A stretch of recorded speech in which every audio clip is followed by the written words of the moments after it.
I'm not just talking about affordability, though that is the main driver of this video. I'm talking about nice areas, good schools, the potential for big returns in the next 5 to 10 years. If you are looking to buy a home in Atlanta, but are super worried about affordability like so many people are right now, well, you've come to the right place. I'm dropping the first of a series of videos that we're going to explore all of Metro Atlanta and show you where the most affordable neighborhoods can be found.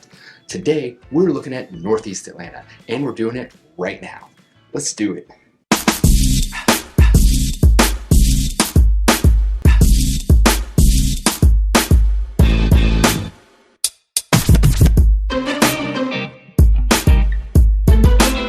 Today, it's not just about affordability, but much more. Anyone can go buy a home in an area where homes are low in value. Problem is do you really want to live in that area? Are the home values in that area ever going to come up, or will they just drop even further? What I'm thinking you really want is what everybody wants.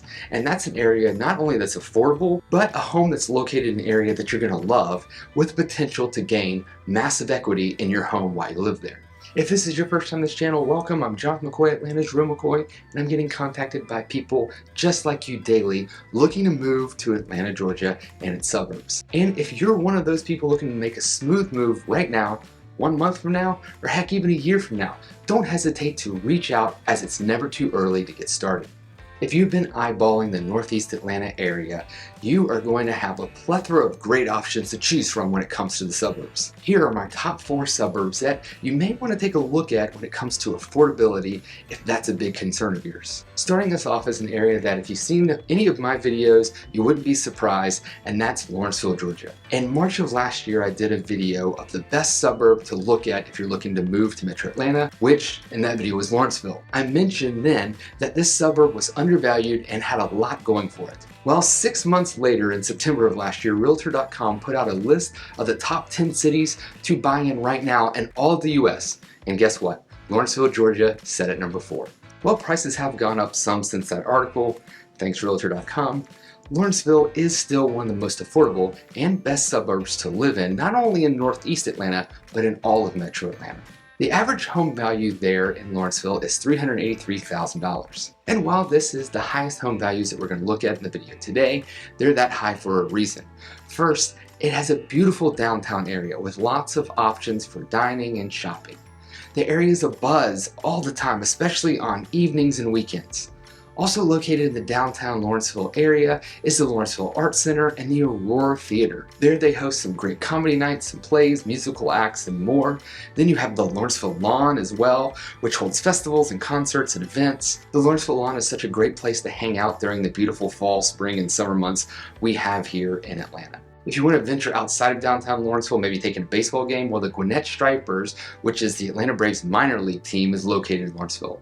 And when the Braves players come off of injury, lots of times what they do is when they're trying to get back in shape, they'll go to the Stripers to play a few games before heading back to the big leagues. There are lots of great parks in the area, including the Collins Hill Aquatic Center Park and more. You'll have plenty of options to choose from as well when it comes to neighborhoods, as you have a lot of different ages of builds and a lot of different price ranges to choose from. Next on the list is Tucker, Georgia. And man, Tucker is hot right now. This is that area that I think is going to explode in prices over the next 5 to 10 years, if not sooner. If you're looking for a more long-term home to invest in, this may be the area for you. Though Tucker is behind with city improvements compared to some of the surrounding suburbs like Lilburn or Duluth, it has finally caught on and is starting to make those improvements that everyone else is doing. There are both restaurants and stores that are really starting to set up in this area, and the downtown area is really improving as well. And Tucker's location being right outside the perimeter, which those that are not familiar with Atlanta, I-285 runs around Atlanta, it's known as the perimeter. Well, this is a big deal as traffic here can be a pain, so the closer you are to the interstates, the better. The average home value in Tucker is $375,000, which is very reasonable being so close to 285 and to Atlanta. One big attraction coming to Tucker is the Tucker Path.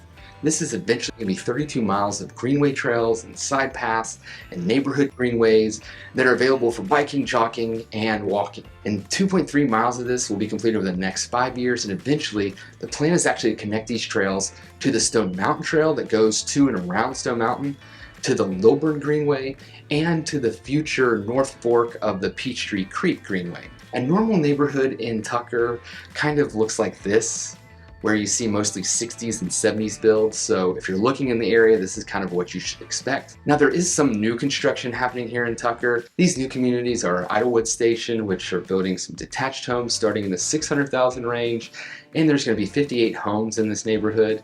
And the other new community being built is actually a John Whelan Collection neighborhood, which if you're familiar, John Whelan's a builder that builds high-end homes. This neighborhood is going to be the Enclave at La Vista, and the Enclave at La Vista will have 62 home sites with homes starting in the mid 800,000 range. I bring these up not because they're affordable per se, but because when you have new subdivisions going up in the area, especially luxury homes, home values for existing homes that are already there, they're going to start to rise. If Tucker isn't your vibe, then I've got two more communities for you that you may want to check out. Doraville is up first, and Doraville's average home value is $338,000. If you take a look at this map, we can easily explain why Doraville may be the best buy on this entire list today.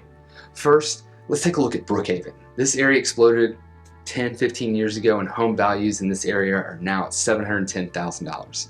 And you might be saying, okay, Jonathan, this isn't Doraville, so why are you showing it to us? Well, hold on a second, I'm getting there.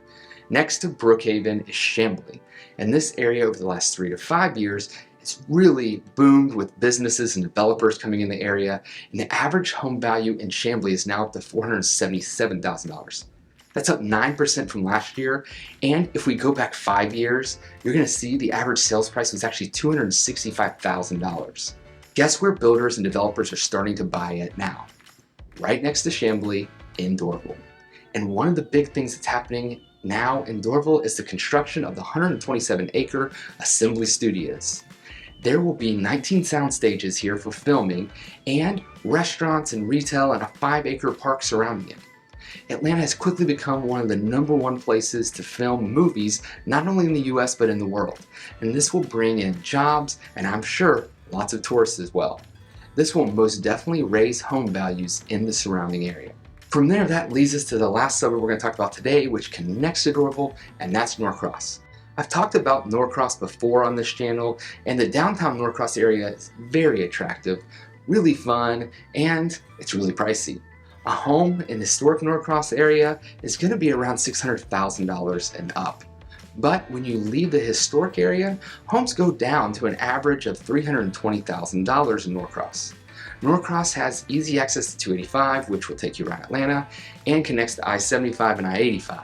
Besides being so close to 285 and having a great downtown area with parks, restaurants, and a new beautiful library, there are also some great parks in the entire area of Norcross and shopping and dining as well.